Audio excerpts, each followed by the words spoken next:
പുതിയൊരു വീഡിയോയിലോട്ട് എല്ലാവർക്കും സ്വാഗതം. ഈ വീഡിയോയിലൂടെ ഷെയർ ചെയ്യുന്നത് SBI ATM മെഷീനിൽ നിന്ന് ക്യാഷ് വിഡ്രോ ചെയ്യുന്നതിനായിട്ട് ഇപ്പോൾ UPI QR കോഡ് എന്ന് പറയുന്ന ഒരു ഓപ്ഷൻ വന്നിട്ടുണ്ട്. ഇത് ഉപയോഗിച്ചുകൊണ്ട് ഗൂഗിൾ പേ, ഫോൺ പേ, പേടിഎം തുടങ്ങിയിട്ടുള്ള UPI ആപ്ലിക്കേഷൻ യൂസ് ചെയ്തുകൊണ്ട് നിങ്ങൾക്ക് ക്യാഷ് വിഡ്രോ ചെയ്തെടുക്കാൻ സാധിക്കുന്നതാണ്.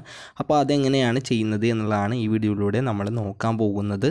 ഇതിനായി നിങ്ങൾ SBIയുടെ ഏതെങ്കിലും ഒരു ATMൽ കയറുക. അതിനുശേഷം ATM മെഷീനിൽ ഫ്രണ്ടിൽ തന്നെ UPI QR ക്യാഷ് എന്ന് പറയുന്ന ഒരു ഓപ്ഷൻ കാണാൻ സാധിക്കുന്നതാണ്. അവിടെ ജസ്റ്റ് ഒന്ന് ക്ലിക്ക് ചെയ്ത് കൊടുക്കുക.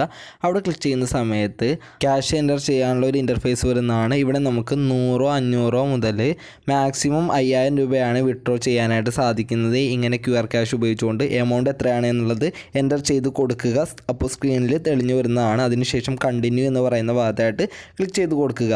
അപ്പോൾ പ്ലീസ് വെയിറ്റ് എന്ന് പറയുന്ന ഒരു വിൻഡോ വരുന്നതാണ്. അതിനുശേഷം നമുക്ക് ഒരു QR കോഡ് കാണാൻ സാധിക്കുന്നതാണ്. ഈ QR കോഡ് ഏതെങ്കിലും ഒരു UPI ആപ്ലിക്കേഷൻ ഉപയോഗിച്ചുകൊണ്ട് സ്കാൻ ചെയ്യുക. UPI ആപ്ലിക്കേഷനിലോട്ട് വന്നതിന് ശേഷം സ്കാൻ എനി QR കോഡ് എന്ന് പറയുന്ന ആ ഓപ്ഷനിൽ ക്ലിക്ക് ചെയ്യുമ്പോൾ ഒരു സ്കാനർ ഓപ്പൺ ആയിട്ട് വരുന്നതാണ്. ആ സ്കാനർ നമ്മളുടെ ATMന് നേരെ കാണുന്ന QR കോഡിന് നേരെ ഫേസ് ചെയ്ത് കൊടുക്കുക. അപ്പോൾ നമ്മളുടെ മൊബൈലിലോട്ട് പേയ്മെൻറ്റ് റിക്വസ്റ്റ് വരുന്നതാണ്. എത്ര രൂപയാണോ വിഡ്രോ ചെയ്യേണ്ടത് ആ എമൗണ്ട് കാണിക്കുന്നതായിരിക്കും. അപ്പോൾ നിങ്ങളുടെ UPI പ്ലാറ്റ്ഫോമിൻ്റെ UPI പിന്ന് എൻ്റർ ചെയ്ത് കൊടുക്കുക. നിങ്ങൾ ഗൂഗിൾ പേയിലും ഫോൺ പേയിലും അല്ലെങ്കിൽ പേടിഎമ്മിലൊക്കെ പേയ്മെൻറ്റ് ചെയ്യുന്ന സമയത്ത് യൂസ് ചെയ്യുന്ന 4 അക്കം അല്ലെങ്കിൽ 6 അക്ക കോഡ് എൻ്റർ ചെയ്ത് കൊടുക്കുക.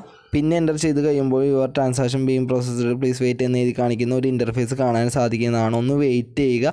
അതിനുശേഷം നമുക്ക് ക്യാഷ് എണ്ണുന്നതിൻ്റെ ഒച്ച കേൾക്കുന്നതായിരിക്കും മെഷീനിൽ നിന്ന്. അതിനുശേഷം ഒരു പച്ച കളർ ലൈറ്റോട് കൂടിയിട്ട് നമ്മുടെ ക്യാഷ് വിഡ്രോ ചെയ്തെടുക്കാൻ സാധിക്കുന്നതാണ്. ക്യാഷ് വന്നിട്ടുണ്ടാവും. ആ ക്യാഷ് ജസ്റ്റ് ഒന്ന് വിഡ്രോ ചെയ്തെടുക്കുക. ട്രാൻസാക്ഷൻ കംപ്ലീറ്റ് ചെയ്ത് കഴിഞ്ഞാൽ നിങ്ങളുടെ ബാങ്ക് ബാലൻസ് കാണണം എന്നുണ്ടെങ്കിൽ യെസ് കൊടുക്കുക, ഇല്ല എന്നുണ്ടെങ്കിൽ നോ എന്ന് പറയുന്ന ഭാഗത്ത് ക്ലിക്ക് ചെയ്ത് കൊടുക്കുക. ഈ രീതിയിലാണ് SBIയുടെ QR ക്യാഷ് ഉപയോഗിച്ചുകൊണ്ട് ക്യാഷ് വിഡ്രോ ചെയ്യുന്നത്. ഇത്രയുള്ള video. Thank you for watching.